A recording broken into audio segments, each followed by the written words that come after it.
getting harder and harder in the city to turn heads with your car these days. And for some people who modify their cars, this is a catastrophe.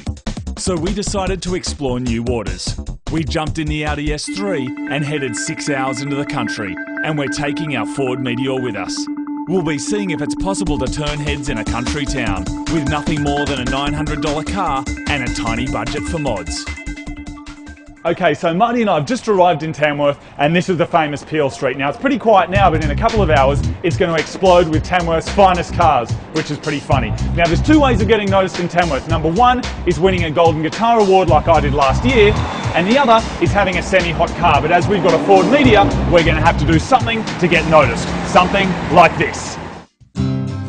If you want to turn heads but you've got no cash, a sub is the best solution. We found this ugly one on eBay for 50 bucks.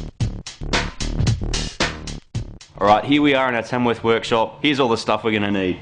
Auto electrical tools, we want an amplifier to run our sub, plus a wiring kit, and this, of course, the subwoofer we got off eBay for 50 bucks. Subs need power, and they need more than what's available from any of the outlets in your car. You have to run a chunky power wire from the battery directly. Find an unused rubber grommet on the firewall and cut a small hole in it. Now, as far as wiring, you can assemble the kit yourself from an electronics store, or you can buy one of these kits which has everything you need in it. RCA's power wire, earth wire, signal wire, even a fuse holder. The power wire should be at least 8 gauge, but bigger is better. Run the wire through from the engine bay, then get up under the dash and feel for where it comes through. Make sure it doesn't rub on anything metal. This old Meteor has some corrosion on the battery, but hot water gets rid of that straight away.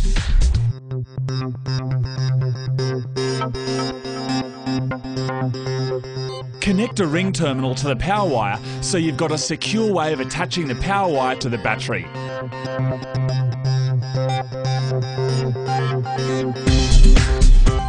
Make sure the negative side of the battery is disconnected so it can't short on anything.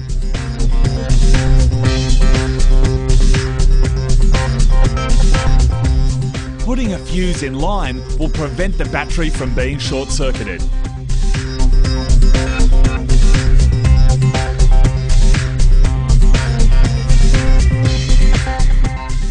So you need to run some RCAs and also a remote wire from your head unit. That tells the amp when the head unit's on.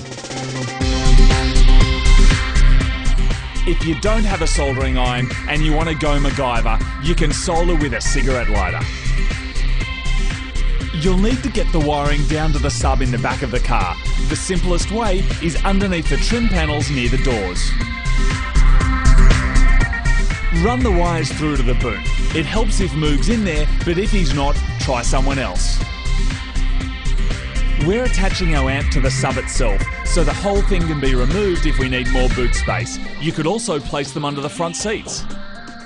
You need the same size wire to ground the amp. Find a bolt attached to the metal chassis and make sure there's no paint to get in the way.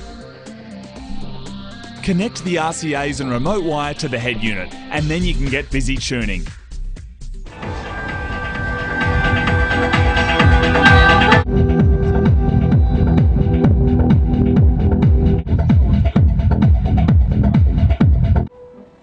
With the sub installed, we now eagerly await the sun going down over Tamworth so we can do our run down Peel Street and see just how many heads we turn.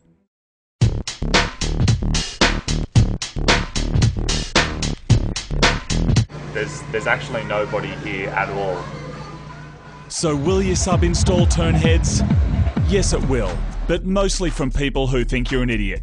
But tuned properly and run at the right volume, it's a great addition to your car's stereo for not much cash.